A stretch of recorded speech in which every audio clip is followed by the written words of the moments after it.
મિત્રો હાલમાં તમે જ્યારે રેશન કાર્ડમાં મળતું અનાજ લેવા જાઓ છો ત્યારે થંબ મશીન પર પોતાનો અંગૂઠો મૂકી અને રેશન કાર્ડ મેળવો છો, પરંતુ હવે ટૂંક સમયમાં આ સિસ્ટમમાં બદલાવ આવી જવાનો છે। સરકાર હવે નવી સિસ્ટમ લાવી છે જેનું નામ છે CBDC, જેનું પૂરું નામ થાય છે સેન્ટ્રલ બેંક ડિજિટલ કરન્સી। આ સિસ્ટમ અંતર્ગત તમે જે બેંકનો ઉપયોગ કરો છો તેના બેંક એકાઉન્ટમાં સરકાર દ્વારા તમને હર મહિને ડિજિટલ રૂપી આપી દેવામાં આવશે અને આ ડિજિટલ રૂપીની ચૂકવણી તમારે તમને મળતા સસ્તા અનાજના દરની દુકાને જઈ અને QR કોડ સ્કેન કરી અને કરવાની છે।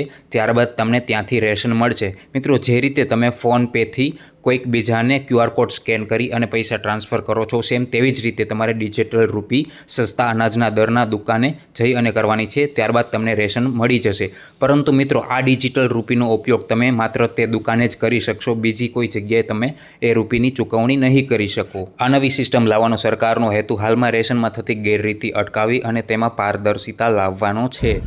મિત્રો, આ CBDCનો લાભ લેવા માટે તમારે CBDC અંતર્ગત રજિસ્ટ્રેશન કરવાનું હોય છે અને આ રજિસ્ટ્રેશન કરવા માટે તમારે રેશન કાર્ડમાં જેટલા નામ છે તે તમામ સભ્યોના રેશનના KYC થઈ ગયેલા હોવા જરૂરી છે અને તે તમામ સભ્યોના આધાર કાર્ડ સાથે મોબાઈલ નંબર પણ લિંક હોવો જરૂરી છે અને તમામ સભ્યોના મોબાઈલ નંબર રેશન કાર્ડ સાથે સીડ હોવા જરૂરી છે અને ના હોય તો તમે માય રેશન એપથી મોબાઈલ નંબર સીડ કરી શકો છો। આ હતી CBDCની સરળ સમજૂતી। તમને હજી જો કોઈ કન્ફ્યુઝન હોય તો તમે કમેન્ટમાં મને પૂછી શકો છો, હું તમને જવાબ આપીશ। અને મિત્રો, આ વિડીયોને તમારા વધારેમાં વધારે વોટ્સઅપ ગ્રુપમાં શેર કરો જેથી તમારા મિત્રો સગા સંબંધીને પણ આ વિશે માહિતી મળે અને CBDC અંતર્ગત તમે કઈ રીતે રજિસ્ટ્રેશન કરી શકો છો તેને લગતો પણ હું આખો વિડીયો બનાવી દઈશ, જેથી આ ચેનલને સબસ્ક્રાઈબ કરી લેજો અને અમારા વોટ્સઅપ ગ્રુપને પણ જોઈન કરી લેજો, જેથી તેમાં તમને એ વિડીયો મળી રહે અને તમે એ રજિસ્ટ્રેશન કરી શકો। અને જો વિડીયો પસંદ આવ્યો હોય તો કોમેન્ટમાં થેન્ક યુ લખજો।